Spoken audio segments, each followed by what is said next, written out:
এখন একটু বাদাম হলে ভালো হইতো বল। একদম বাস্তব কথা বলিস। এখন কনি দোকানপাট তো সব বন্ধ। আচ্ছা সে মফিজ আসার কথা না, সে কইছে? আরে ওর কোনো বেল ব্রেক নেই, কখন কোন জায়গায় থাকবে তার ঠিক নেই।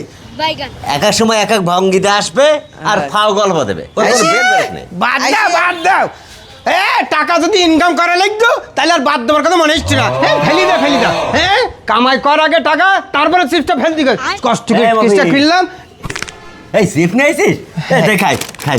এই তা বকতো লুকা। আরে বকবো না। ক্যা? এই দোস্ত, চিপসটা কি খারাপ? না চিপস খারাপ না, তবে একটু লবণের ভাগটা বেশি। বেশি। হ্যাঁ। কিন্তু চিপসটা আমি এত কষ্ট করে কিনেছি, কেনার পরে বলছিস কিনা ফেল দিকে যা। ফেল দেবো কেন? ওরে ফেল দিতে কেন? আমি চিপসটা কিনি কে বলে ছিঁড়েছি। ওই দোতলার বারান্দাতে একটা বাচ্চা চ্যান চ্যান করে প্রসাব করছিল, তো আমি দেখিনি। ওর ইতি দুই একটা পড়ি বলতেন, তাই কি চিপসটা খারাপ হয়ে গে? তুই আমাকে পিজ্জা খাওয়ালি, বাচ্চাকে দুধ করে